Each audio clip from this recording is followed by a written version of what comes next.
All right. Here we are back in the team coaching zone on Friday for our team coaching learning session.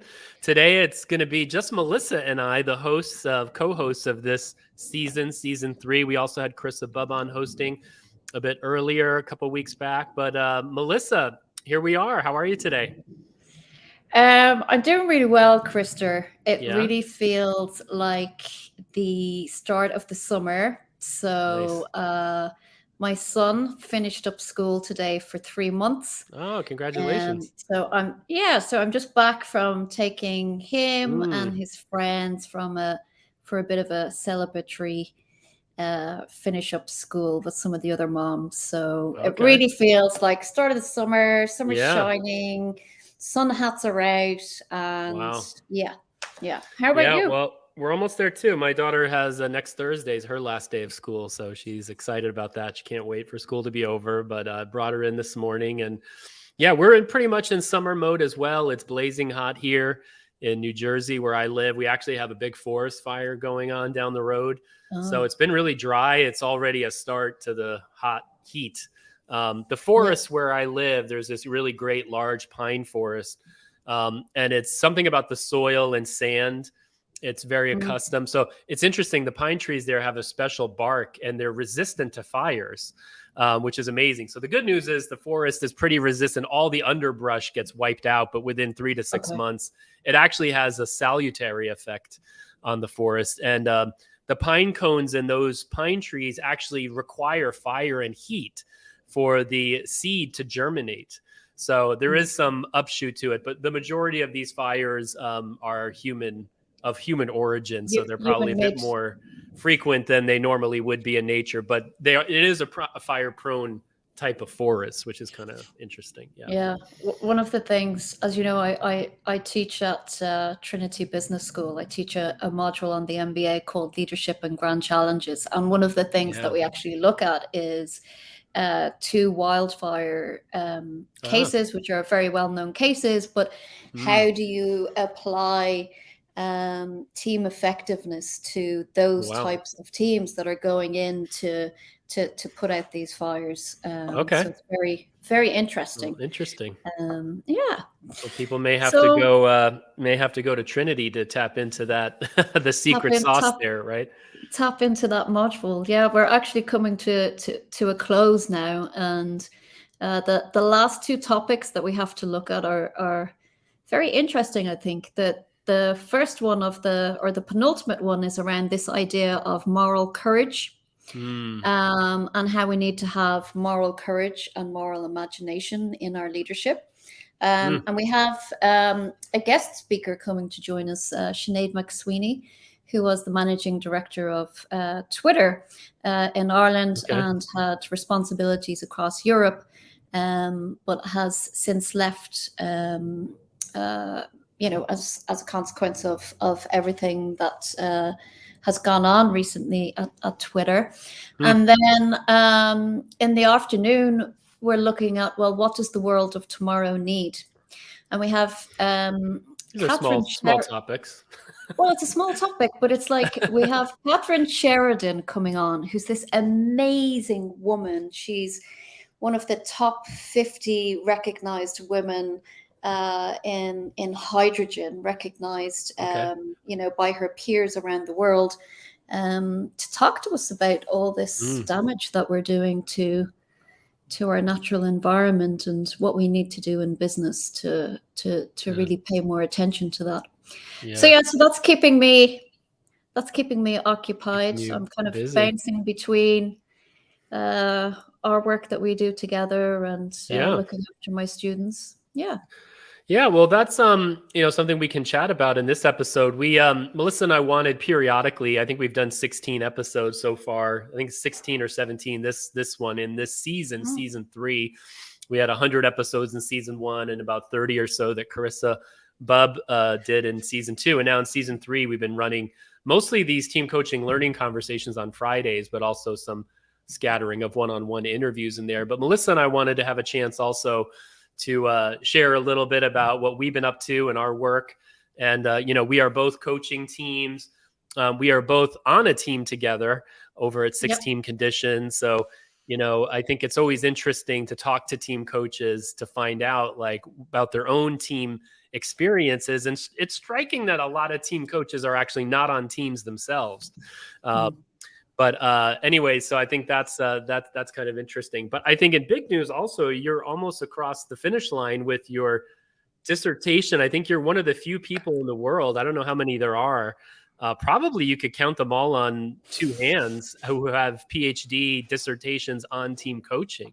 So I don't think that can go without being mentioned, Melissa.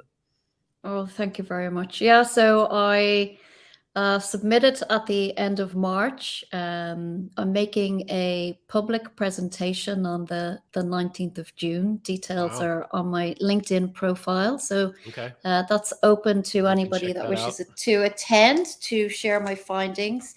Wow. So looking at the contribution of team coaching to organizational learning. Then I have my defense straight after my public presentation. And then my hope is that we will have an episode then of the Team Coaching Zone where Colm Murphy, who we've had on, will take over hosting and interview me about my research. Okay. I was just about to ask you what the headline of your dissertation was, but I think we'll hold the suspense until. Let's. But people could go over to your LinkedIn and check you out if they want to listen to the live. Anybody's very welcome to attend. I have this fear that I'm going to log into the public presentation and like I'll be talking to like a blank screen. So I'm hoping to see a few friendly faces in the audience. Yeah. So Melissa, you've been in team coaching for what, a decade or so, or how long has it been? Do you know when you got into it? For me, it goes back to 2015. So I'm like, I've been working with teams for 20 years, but I really started to focus on team coaching in 2015. So I guess I'm coming on year 8.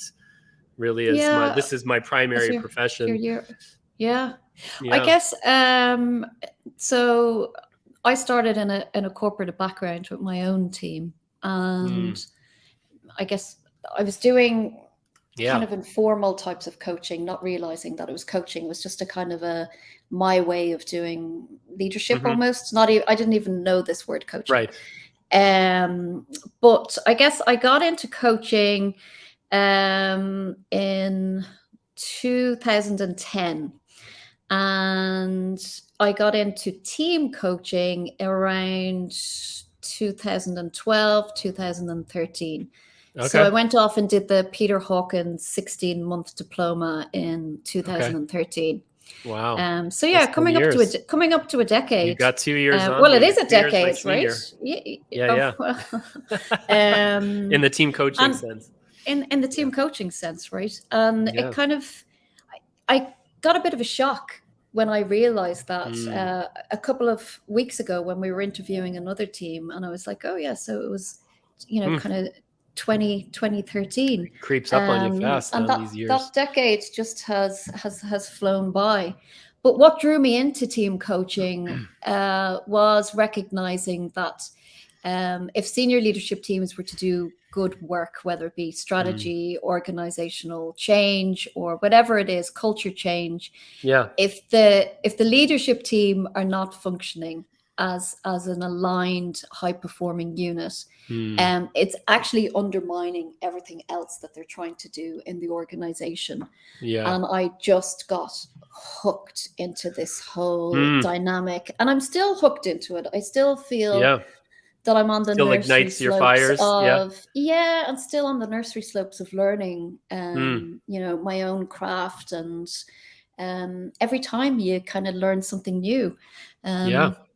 How do you feel? Do you still feel that there's a lot for us still to uncover? And absolutely. I go back to 2015, and I always like to say this expression that when I would talk about team coaching, I would get these deer in the headlights looks from coaches, OD practitioners, clients. And I have to say, it's great to see 8 years later, at least for me. I know team coaching was pre-existed me for sure. But I think it's actually become more a common thing. I'm seeing in organizations where they have bona fide team coaches, sometimes groups, they're standing up. Sometimes they're just add-ons to HR or learning and development or OD roles. But I think that's a really good sign that actually there's real value in the team coaching, and that it's evolving as a profession. I know the Association for Coaching and the ICF have their team coaching competencies, and all that professionalization's happening. And, you've got a lot of people pouring into the field. I always like to say, though, that the whole Agile movement was a decade ahead of the mainstream coaching world. So, when you think about team coaching, I think there are these two big rivers or streams that are in parallel. And so the whole Agile world is another one that, and sometimes these streams intersect and interconnect. But yeah, I think for me, the whole thing from martial arts around Shu Ha Ri really applies. That for me in 2015, it was really about following the rules. So learning, I'm trained in like 6 different team coaching programs. The first one I did was called the Team Advantage. The second one I hosted Peter Hawkins in New York City a couple of times for the Systemic Team Coaching Diploma program. I did Team Coaching Internationals, Master Practitioner program. I hosted David Clutterbuck in New York City. And then I hosted Ruth Wagaman to come do the 6 conditions. And a lot of that came as a result of podcasting all these folks. That was my 5th training, and led to obviously a great collaboration with Ruth and then with you.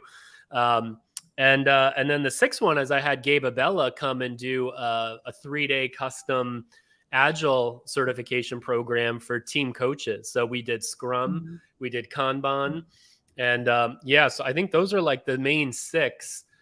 Certified in the team emotional intelligence assessment. And so anyways, I got junkie. More certifications. But anyways, the point I was making, back to the martial arts. So Shu in Shu Ha Ri is first you need to learn the rules and learn the approaches. And then I think the next stage is the Ha, which is you start to break the rules, that you start to trust yourself more. You start to see what works and doesn't. You start to develop your own, more of your own signature approach, right? And then the final one is about making the rules yourself. So I don't want to say that I'm at the stage now of making rules, but I do feel like after 8 years, and I've worked with like tons of teams, it's kind of crazy how many teams I've worked with now, that like you're saying, it's still, you always get thrown curveballs and you see things you've never seen before. So it keeps you on your toes.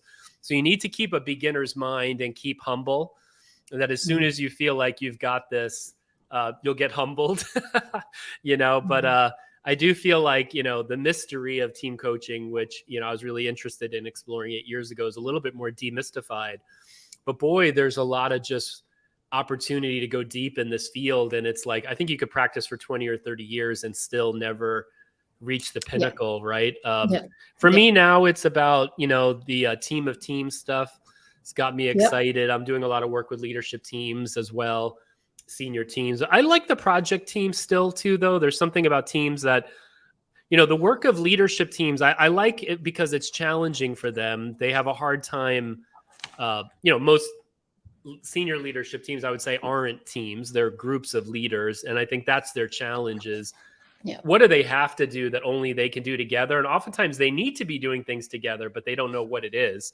And they need help, decoupling the organization's purpose and mission from their own purpose as a collective leadership group. And so I find when they get that, I'm just coming off a high this week of working with the senior leadership team.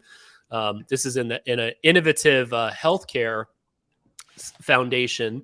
And they're kind of like a scale up, I would say. They're not a startup anymore, but like a scale up. And I've been working with the leadership team. There was a new CEO, president, and I helped them a little bit through the transition, which was, the founder was helping the founder let go and, let go of authority, and, a new leadership come in. And now I've been coaching the new CEO and helping her leadership team form. Fortunately, she was already proactively saying, I don't want to wait until I'm 6 months or a year in to leading the organization to really get my leadership team in place. Yeah. And so what we came up with was I had been having some one-on-ones with her, and we've had 3 to 4 hour sessions with her senior leadership team, with about 6 to 8 weeks in between each session. And I just had my 3rd session with them. That's my final piece of work, just 3 months. And they're in amazing shape. I assessed them at the front line with a baseline with the team diagnostic survey from 6 conditions. I just did a pulse check follow-up, and they pretty much improved quite significantly on every metric. which is awesome. But also just the feeling in the room is you can feel when I met them 3 months ago, in the room was a group of individuals. And now 3 months later, they're a real team. They're really starting to perform, which is really exciting. And that feels really good. And so, I'm kind of coming off the high of that one. I think the key insight for me on this, I did all kinds of things with them. I ran assessment. I did purpose work with them. I introduced them to Kanban, which has taken a little bit of time for them to get comfortable with. And it's more like on a quarterly basis, it's useful for them to do, a Kanban where they have a row for their team priorities as a leadership team. But then each of the leaders has their top 3 things they're working on in different rows. So the idea is that they really don't have to spend a ton of time doing individual updates in their week. They do weekly meetings now, actually. They were doing every 2 weeks. But and the focus is a lot more on the collaborative priorities. So anyways, they're finding their rhythm around that. I had a great walking team coaching session with them the last time, where it was the first day of spring, and it was amazing outside. And after being inside for 2 hours, it just felt like a crime. So I took them on a walking team coaching session, which I'm a real fan of embodiment. So I took them out there. So I've done all kinds of stuff with them, but I think it's just this space, to decomplexify it all. It's just really holding space for a team to reflect on its progress and get some stimulus and inputs around where to stretch a little bit. And, and they're finding their footing. So I'm really excited to see where this team goes. But I think now what's nice to see is they're really now able to focus more on stakeholders and, including their own employees and their customers and where they're trying to go. Whereas when I think the internal dynamics aren't aligned and they're not yet a real team, they have a hard time focusing on others. So anyways, that's my insight with that group. Yeah.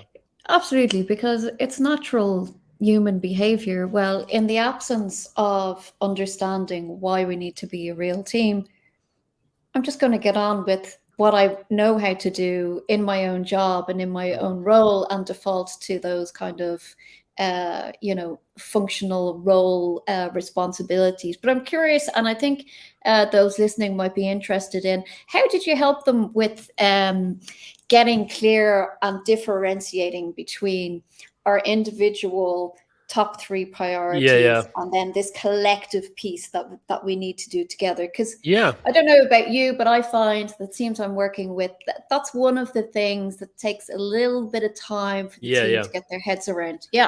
What I've learned around that, and again, I don't think there's a right way to do this, is I actually think it's easier, especially leaders who are under a lot of pressure, their time crunch, they oftentimes have a lot of anxiety. To get them to focus on team priorities, leadership team priorities, feels like a competing commitment, and it creates a lot of internal tension. So my strategy is to start with the individual priority. So the first thing I do in one of these sessions is invite them on Post-its just to name the 3 big things they're working on, which in and of itself can be an exercise for them because they don't even think that way oftentimes.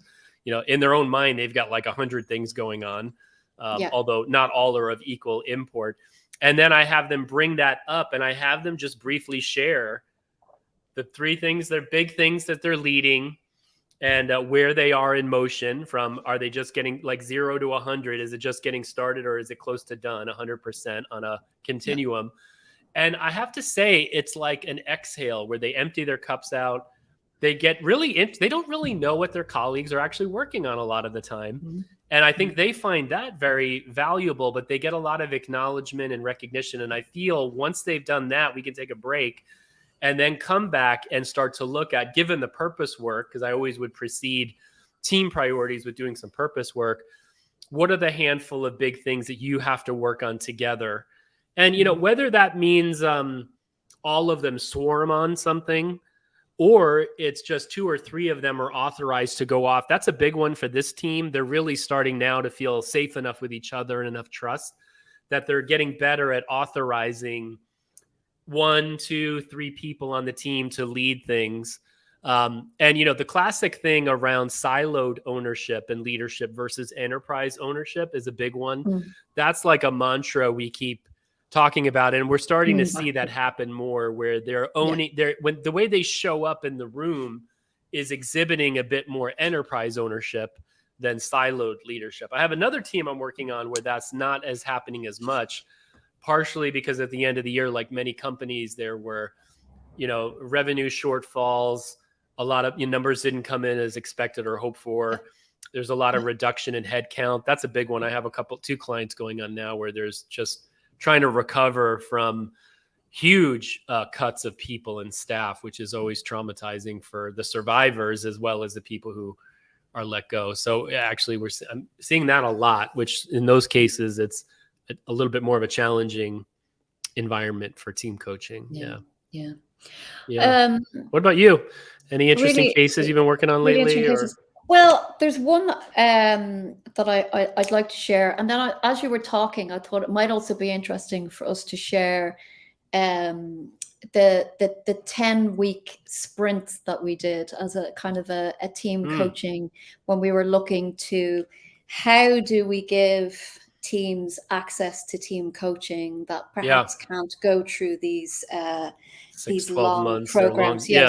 So our accelerated program that we worked on together, we'll come back to that maybe. But so I'm working with a team, and I've been working with this team, I would say maybe 6-8 months, a little bit longer. They are a team that are responsible for delivering sustainability into an industry that essentially needs to change its business model. So it's the retail industry.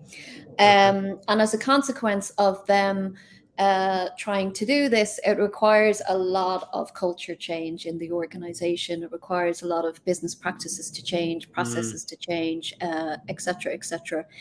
What's particularly interesting about this particular team, they're a senior team in the organization. And when they started off, and when I started off working with them, there was maybe 6 or 7 folks on the team, including the leader of the team, who is director of the sustainability piece. And they have a parent organization as well. So they don't only have to satisfy the internal cultural change, they also have to satisfy their parent group, who is in essence are a board, if that makes sense. And so it's a complex stakeholder piece, because obviously if they change their business model, that's going to change it for customers as well. It's going to change it for their suppliers in terms of how they're doing business, so on and so forth. So one of the things that this team we're really struggling with is not identifying who all of these different complex stakeholders are, but more getting clarity on what it was that the different stakeholders might need for them. And at a level of complexity where it's probably safe to say their stakeholders aren't fully able to be explicit and concrete with them, because it's evolving for their stakeholders as well. So we came together for the kind of first workshop, and this team is split in 2 different jurisdictions. So some of the team is in the UK, some of the team are in Ireland, and it's a global organization. And in the first workshop, we kind of, settling everybody in, what they can expect, opening round, how is everybody, the usual things that we would do. But I introduced Strength Finder as a way to kind of help the team to get to know each other. And what I really like about Strength Finder is it comes from a place of positive psychology. Let's work strengths-based, to turn them into strengths. And it cuts across everything you would need to do in a team like this. They need to execute on stuff. They need to influence. They need to build the relationships, and there needs to be strategic thinking. So it allows them not just to see where their talents are, but where might we have strengths? Are we good at influencing, or do we have gaps in certain places? And that was just a great way for the team to kind of get into a dialogue and start to know each other. In the same workshop then, you'll be familiar with this exercise. We start looking at team purpose. So I had worked with the leader so that she could bring a draft of the team purpose to the workshop. But before they kind of dived into that, I did the nightmare dream exercise. And what I found was, different to other teams that I've worked with and used this particular exercise, it really helped them understand and clarify for themselves, in the absence of getting the level of clarity that we need from our stakeholders. If we imagine what our organization would be like if this team didn't exist, vis-a-vis if this team was really living up to its potential and delivering consequentially what the organization needed, it was a profound moment. It was a profound motivation. It was a profound moment for the team, right? Yeah. They could start seeing this very, very differently. So that was a great way then for the team leader to share the purpose, for the team to respond to that purpose, reflect on it, so on and so forth. Fast forward. Can I ask a quick question there? Yes, please. Around purpose. I've done both the versions where I have the leader bring a purpose statement for the team to help refine and use exercises like the nightmare and the dream. I also do a shared purpose exercise where the leader and the team work together to build a purpose. I'm curious about your decisions around whether you do both of those, or when do you do one or the other? I do both of those. And there's certain choice points. So one is, working with the leader to understand what type of leader they are. And is it going to be helpful for the team and for the leader to start doing shared purpose work together, or for the team to have something respond to? So that would be one factor. But in this particular scenario, it was different.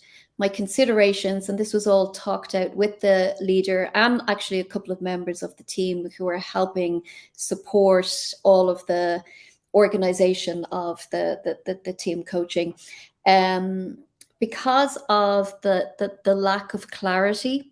It was kind of felt, well, if the team leader is also doubling down on a lack of clarity, where are this? It just didn't seem if it was going to be helpful for a team that were really just unsure and uncertain of what's needed of us here. And so that was the decision point there. Yeah, it's different. There's not one right way to do things, but it's nice to have a couple options in the toolkit. It is nice not to have a one-trick pony. But anyways, keep going. So I'm continuing to work with this team. What I've tried to do is have little, so get 45 minutes on their agenda. So at the end of that launch session, they went off with some commitments and actions that they were going to take forward. So a 45-minute where I dial in and, how are we getting on with these things, so on and so forth. I've run 90-minute online sessions around using Kanban, setting up a mural for them, all of these different types of things. But just fast forward to, I was with them again on Wednesday last week. The team is now probably 12 people. So it has grown in size.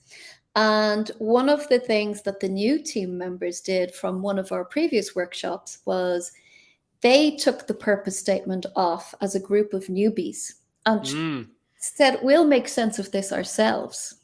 And then we'll come back to you to say, does this make sense? Does it not make sense? Does this get me out of bed in the morning? Doesn't it get me out of bed in the morning?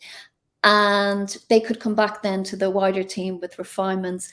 And it was a brilliant way of allowing those new voices in to be part of something that they hadn't previously been a part of, onboarding them, getting them all on the same page around what's our anchor here in the absence sometimes of stakeholder clarity. What are we anchoring back to?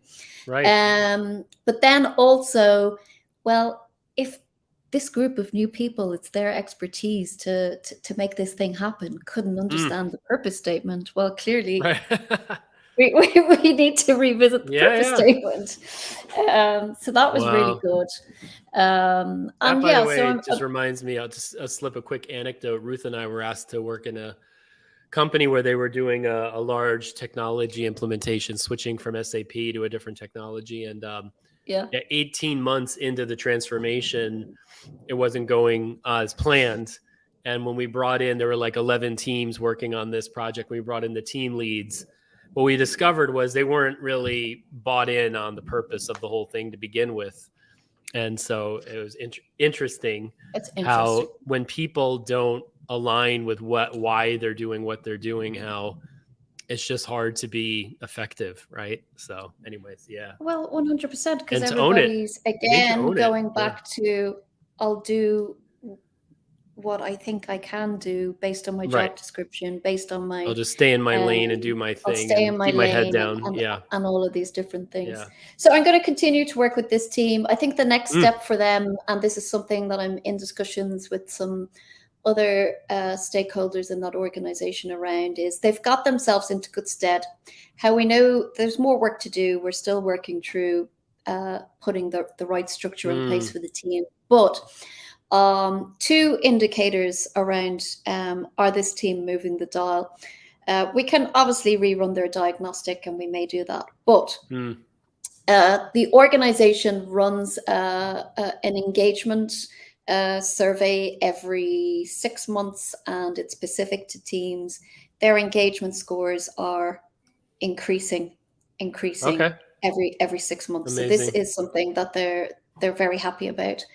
And then one of the team members was visiting another office, I think in France maybe, and sent an email to the team, CC'd me, which was nice, to say that as they went into this office and were speaking with stakeholders, it was acknowledged there's something different happening in this team. Nice. How you're coming together, that's how you're working. And that's always the sign, right? That's what you're wanting to achieve. Yeah, and I think we see that a lot with the top teams. They oftentimes come up with that they have to work on culture together.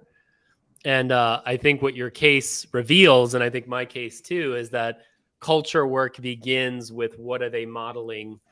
And even if they don't say anything explicit, people pick up the vibes. Yeah, and the energy, there's cohesion here, there's energy, there's clarity, there's all of these different things going on. So it moved the team from being immobilized by complexity to, right, let's work with what we do know and keep going back to stakeholders and having conversations. So the next part of the journey for this team is we're looking at doing a multi-team engagement where we get them working with key teams around the organization that can most influence some change and again, just taking it up a level. So I'm excited about that. I'm excited about getting into the kind of team of teams. I think that's the real promise of team coaching, really, Melissa. And my hope is, 8 years from now or 5 years from now, multi-team, team of teams engagements are really the norm in team coaching and not the one-off. But I know developmentally, it's a big jump to go from coaching one person or doing training workshops and facilitations to coaching a team for 3, 6, 9 months. But that's not the end goal, right? And if you think about it, organizations have been dominated by the command and control organizational design, and that's not going to die slowly, nor should it die. But I do think team-based forms of organization will become more the norm. But we still developmentally have some journeys to do. You can only bend that curve. But the other thing I was just musing on as you were talking is the length of team coaching engagements. And I almost feel like more and more a predilection to want to go to like 3 months, 100 days, 12 weeks, 16, 3 to 4 months as like the time box, because I know some of these engagements go on longer, but I do feel like there's something we can radically shift a team in anywhere from 8 to 12 weeks. And I've seen that with project teams. Some of the best teams I've been on have executed and delivered big time in that window. Even the leadership team I was just working on, we got them really only 3 half-day, 3-4-hour sessions. And with breaks and everything, it's more like 3 hours. 9-10 hours. We got this leadership team oiled up and aligned and humming. there is Yeah. something about maybe time boxing these things into shorter cycles. Or just even the amount Yeah. of hours as well. Like Right, that right. Doesn't team need to that be a I fortune, but described, yeah. I'd say I've done maybe somewhere between 14 and 16 hours coaching and all. It's Yeah, what so it they're doesn't doing. need to It's be what they're doing outside in between. of the coaching Right. is the Right. important piece. And just recognizing when it's useful to step in and when it's Yeah. useful to give them the opportunity to get on and do other things. That's why I thought it might be interesting for those listening to hear about our 10-week accelerator that you and I Yeah. experimented with. But just one quick thing I want to slip in there is your case, well, my case in particular, and I'm thinking of some other cases I'm involved in, is just the appreciation I'm having for team leaders and how ill-equipped team leaders often are to lead their teams effectively. They, generally speaking, have zero training in doing that. So if they're good at it, it's more because they're a natural, or they have been on some teams where they've seen some good social modeling. But Yeah. I think team leadership is just really lacking. And, I do think these touch points with the team leader, that you're partnering with the leader, you're co-coaching the team, so to speak. I'm always trying to be mindful when I'm in a team coaching session with the leader to invite the team leader in when they're too far out, or, and make sure that the team feels like we're both holding the space. And so I've come to a big appreciation of the need for team leader development. And I was working on another case late last year, and with a tech company where it was a really critical over $1 billion worth of revenue unit, and how they kind of brought in a leader from the outside, threw them in, leading this team virtually. And, it wasn't until the team again was struggling 10 months later that they finally pulled the team together for an in-person event, had to bring me in, working with an internal team coach to try to right the ship. And boy, I think if we really, like this leader I just was working with, if we could really get teams off to a good start at these transition places, whenever a new leader comes in, you save yourself a lot of headache and heartache. People leaving. I mean, the impacts are significant of not doing team effectiveness work in a timely fashion and supporting the leaders with training or coaching or whatever. Because if you can get the team off to a good start, then you're going to be resilient against a lot of the hiccups that naturally happen. But if you get off to a bad start, those hiccups become really massive problems and are hard for them to overcome. And then it's kind of like, we get called in at that point to try to do miracle work, right? And it then becomes, almost remedial, right? So there's something here to repair, fix, as opposed to, coaching around performance, right? And I'm just wondering, I don't know if you're experiencing this, but I'm noticing that there is more and more talk about coaching in places that I don't expect coaching to show up. But in a dialogue around leadership, and part of me is almost wondering, like, do people build this mental model of coaching in their heads when they think of it in organizations, when really what we're talking about is a form of leadership. It's not the only form of leadership that you might need to utilize if you're leading a team, but it is certainly an effective piece of skill and competency that I would encourage every leader. I don't know if you've come across Ibarra's work. She wrote this brilliant article, Leader as Coach. I think I've read that. Yeah, I'd certainly recommend it. But it's this whole idea of being pragmatic about coaching as well. And certainly if you're in the workplace, not necessarily having to be as purist, say, maybe as you or I would be about our coaching, because Right. You're moving agilely around what it is the team needs in that Yeah. moment, whether it's direction, whether it's, you know, a Yeah. developmental piece. And Mm-hmm. she wrote that article in, I'd say, 2018, 2019. And she most recently published another article in 2021 that I really liked. If you And can type these articles in the chat, I can pop I'll them type up them for in. I'll folks. type them in. Yeah. Yeah, it's about the 5 future skills of leadership, Oh, and nice. it's totally on the money. So one of Okay. the Would things love that to she read that. talks about is that we need now to develop our capacity, not just to do relationships in the organization, but across organizations. So being Right. able to go into the ecosystem and develop our Right. relationships in ways that are useful for our teams. So that's one of the skills that she talks about. Yeah. Another is around the team space.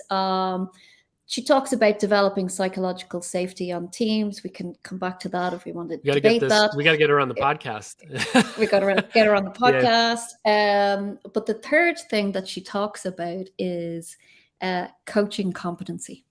That leaders need to have a Love coaching that. competency to be able to collaborate with others, to be able to develop others, to be able to essentially provide better leadership in organizations. She also talks about the need to be able to do kind of, you know, we talk about shape shifting in coaching. Yep. She talks about shape shifting in culture. Oh, So that we need to be able to recognize where are the blockers in our system. That it's a process, it's a piece of technology that is blocking our progress in terms of what it is that we want to achieve. And we need to be able to shape shift around these things to drive culture change. And then the final thing that she talks about is recognizing the impact of you on others around you, knowing who you are, what you stand for, what you value, and how you're going to anchor yourself back to your values. I'll stick it all in the chat there, but love that. It just reminded me it'd be great to have Hamernia Ibarra on the podcast. She's pretty prolific. If you're listening, we'd love to have you on. Well, it actually triggered something for me. So earlier this week when I was coaching that team, I asked them about their weekly meetings, and it's been a great shift for them around Ibarra leader as coach. They've done a great job of shifting what they're actually doing in their leadership team meetings. So they were spending a lot of time on updates and information sharing, and now they're doing a lot more decision-making and collaborative work actually in the meetings, which I'm really pleased about. But then I started asking them a little bit more about who facilitates the meetings, who sets the agendas. And sure enough, it was on the CEO, the team leader was doing most of that work. So I said, well, and, you know, interestingly, in the scoring, the team coaching dimension was one of the few areas that didn't get stronger scores. And it was more the team coaching of the leader. And so what I said was, well, if you're setting the agenda and facilitating the meeting, how can you also then be coaching the team? And it was like everybody looked around like, yeah, that makes a lot of sense. So what we got to, and I shared from other teams that I've worked with, where actually the leader doesn't facilitate the meeting, 1 or 2 deputies or other people, sometimes rotating, or what this team decided was they're going to have a facilitator for their weekly meeting for 1 month. One person would facilitate the 4 meetings, not the team leader though. And that would rotate every month. So everybody will get a chance to facilitate the meetings, and that'll foster more enterprise ownership as well. The CEO will work with the facilitator just to clarify the agenda and make sure, you know, there's some ownership around that, but that frees her up in the meeting to actually be coaching, to be looking at the dynamic, be looking, you know, and we had a whole conversation about that. And, you know, one of the things I oftentimes like to work with leaders around is not just relying on one-on-ones as your main management supervision tactic or approach, and that's try to alternate every other week, where don't do one-on-ones every week, do one-on-ones every other week, unless it's urgent, and then you can have ad hoc meetings with your direct reports, but then in the alternate weeks have your team coaching sessions or your meetings where you're focusing more on the team as a whole. And that seems to be getting some traction. And I'm noticing that the leaders exhale a little bit, because doing one-on-ones with 5 or 6 or 7 direct reports every week is a lot of time. And to your point of what Abaro was saying, is actually these leaders need to be spending more time out in the system, negotiating on behalf of the team, helping remove blockages, and delegating more authority in their own team if the team is ready to take it up. So, over and over again, I think authority structure and what you might call leadership structure, I call it leadership and authority structure, is like one of the top big things. I think you need to help teams get their purpose right. I think you need to help them identify their priorities, their norms, and ways of working. But I think leadership and authority structure is in my top 5 things that I think if teams get right, you're putting in place the right environment and conditions for the team to really have a chance to really accelerate, because those things act as a huge drag on the system, right? And almost every team needs that, it feels like. But if you go back to our team of teams discussion, it's acting as a huge drag on the team, but then the other teams that are dependent on the outputs, it's just dragging systems. So I really like that. I really like that way of thinking about it. What's the drag here? Because realistically, teams can't change everything, and no matter what amount of coaching we do, there's always going to be something that we're striving for in terms of performance, and especially with growing and stretching. The things that you described earlier, with resources being lessened and all of those different things. But if you can really figure out like what are the handful of things that are weighing on this team, right, try and release those. Exactly. It goes really some way to improving everybody's experience on the team, and ultimately then the results that you get from that team. I like that. Yeah. Well, that goes back to really the whole focus of coaching in the first place, which is to help people or groups set goals, get challenged, and get a lot of support, right? They need empathy, they need support, they need some acknowledgement of the pressures they're under, and some accountability.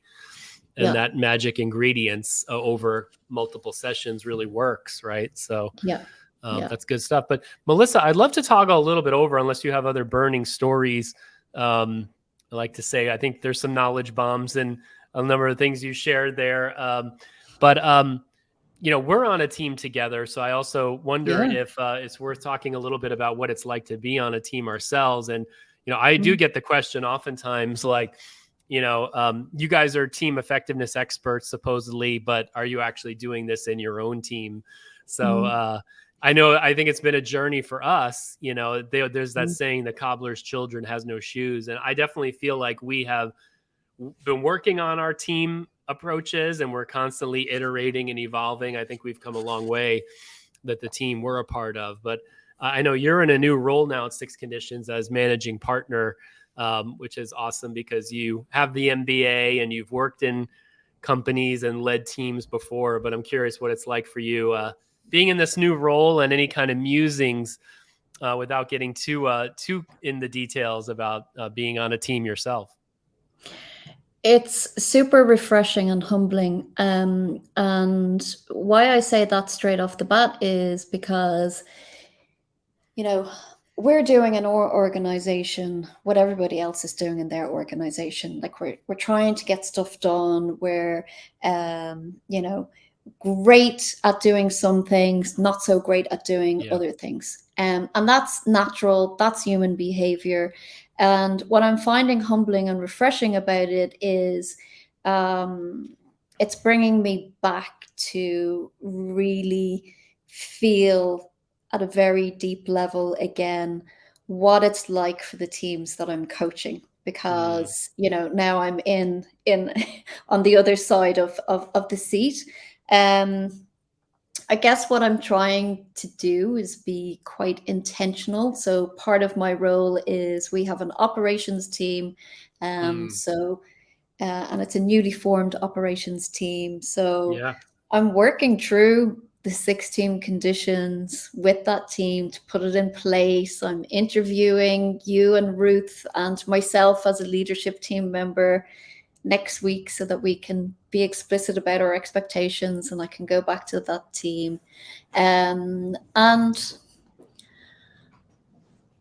I guess one of the things that I noticed is that it's a really rewarding thing to do, but it's not an easy thing to do because, you know, client work takes over or a deadline takes over or something else comes into your day that you hadn't expected and it takes over. So like it really does require energy, discipline, Right. not just compassion for the team, but I'm having to honestly have a bit of compassion for myself. So I don't know, what do you think? What are your Yeah, observations? that resonates a lot. I mean, I think we're on a leadership team together, and I think just Yeah. the evolution of our leadership team, authority. Now we kind of have some collaborative working. Like we were finding, like blending strategy and a lot of our strategy meetings were getting inundated with operational issues, and so Leading we tried into, to yeah, split yeah, those. But now we actually have topical working meetings around like our big 3 priorities. So I yeah, find that really helpful to that we're doing more. I think increasingly we're shifting away from information sharing, and we yeah. found some ways to do that. Information sharing and updates are important for a number of reasons, but they can consume a lot of time. And so doing real interdependent collaborative work incrementally, I think that's been a nice shift. It's But been a game changer for us, I think, yeah, because we've identified, you know, 3 priorities for us as a leadership team that are certainly going to be challenging. Like there's a lot of moving parts to them. A lot of work is going to be required, a lot of stretch of all of us. But they're really compelling. Like if right. we pull Pull these them 3 off. They're juicy. priorities off, they will really change the dynamic of our organization. And I'm finding that really, you know, I look forward to those meetings. Yeah, And I think that's always a good absolutely. sign. Am I looking forward to working on this particular project? But The other I thing guess you've also taken on a new role. Go on. I do, You were yeah, going to chief say of something. innovation now, which I'll Yeah. speak to. But I think for me, because I've been around in the 6 conditions since I, interviewed Ruth on this podcast years ago, is I think we've been really a startup for a number of years, and we're now just starting to we've put in place, thanks to your help, and we've been working with a branding company and stuff like the infrastructure to really scale and grow. And so it's requiring, rightfully so, focus on roles. Like when you're in a startup, you tend to do everything from, I like to say, Yeah. you're the head chef to the chief bottle washer. That's right. And you need to build a team yourselves. You have to differentiate roles and really get really clear about where you're spending time and putting your energy. So, Yeah. I think one of the things I love is dreaming new ideas and moving to Yeah. action. I think I moved to action pretty quickly.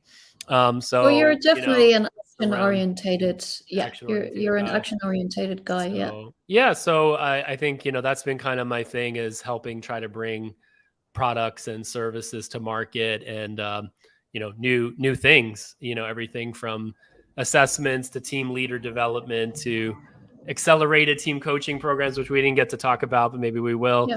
Yeah, Yeah. so I love that, just innovating and trying things out. I mean, I think for me, that's been the spirit of why the team coaching zone was so important in my development as a team coach, and why I wanted to come back to these conversations. Was my stealth move was interviewing team coaches. I was just hungry to Included. learn. Yeah. And I interviewed you, and I would just pick up tips and ideas and go out and try them. So I'm definitely, I have a high risk tolerance. So I'm willing to try You do. anything. I don't bet the whole engagement on something I've never done before, but I almost every time I go out, I have to do things that I've never done before. Embodiment stuff, walking, doing whatever. And in the moment, I do a lot of impromptu stuff in the moment, which is when I really feel like I'm in the zone. So I think just innovating and experimenting is part of my DNA, and why I wanted to get back to these conversations, because I've learned so much from talking to other coaches, and it makes sense. Like you can only go so far on your own. Like you need new ideas and new inputs from others. You need to collaborate with others, and that usually keeps you growing and learning and, getting better. I'm thinking of that gig that we did in North Carolina, and I guess there's a couple of things. We know each other well enough. We trust in each other's competence, but it really felt like a space where we could try out things that the other person might never have experienced before. Yep. And we just kind of roll with this. And that's what I really enjoy when I'm I in think the you room did with the you. immunity to change thing, which was Yeah, super that you powerful.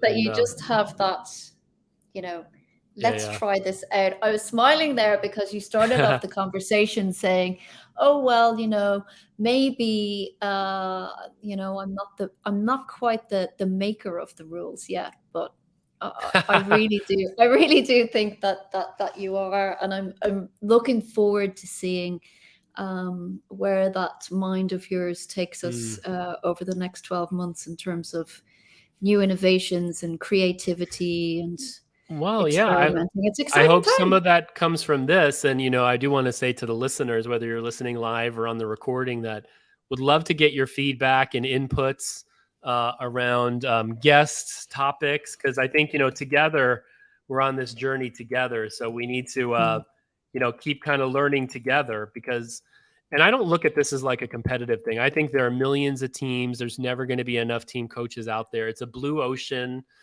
And so I think it's in our interest to evolve the field, and that will just be good for the teams we serve and, opportunities for anybody. But if you have ideas, I'm going to pop a producer at teamcoachingzone.com. If you have ideas, drop that in an email. Would love to hear from you.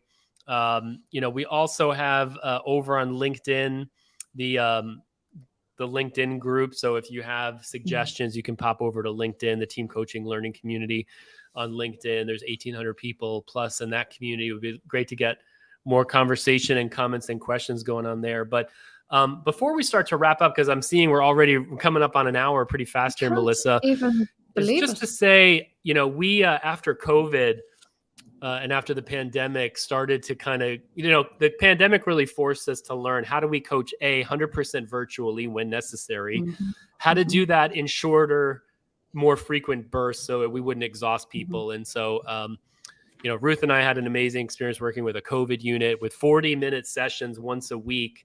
And we did that for 10 weeks. We only had to do we did 5 weeks in a row, 40 minutes. And then the team shifted to every 2 weeks. And then after 3 2-week sessions, 2-week blocks of sprints, they didn't need us anymore. And we work in between with the leaders. But that led to you and I thinking of a lighter touch team coaching that was over 10 weeks.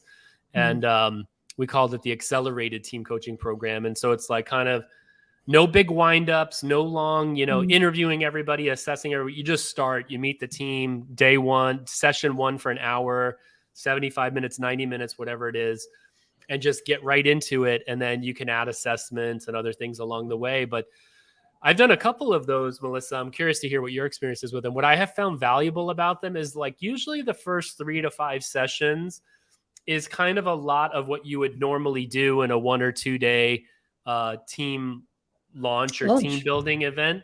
And once you get in place this purpose and get a sense of where the team is and its priorities and all that alignment, then the shift moves to, well, what's the right cadence for the team? It's oftentimes not every week. It's like every 2 weeks, depending on the team. But you start to then have surfaced those big obstacles that you were talking about that get in the way, whether it's from themselves, whether it's from the team leader, whether it's from the stakeholders or the larger system. And so I have found, this, I think it's powerful. And like anything, you can't over prescribe it or over structure it. But there is something about time boxing team coaching engagements into these 10 weeks, 3 months, roughly 12 weeks, 4 months that you can cover a huge amount of ground.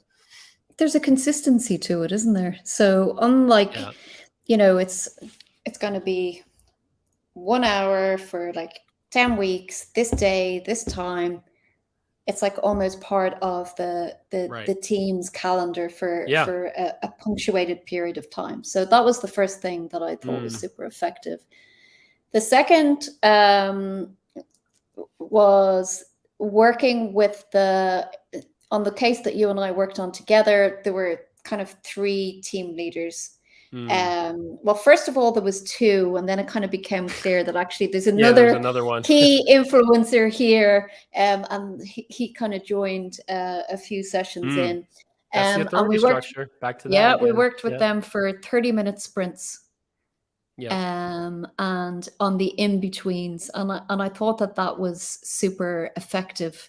And you're right, it was around authority structure, specifically with this team, because it's a graded organization. You reach a level, you reach a level, you reach a level. It was a very kind of authority-led kind of environment.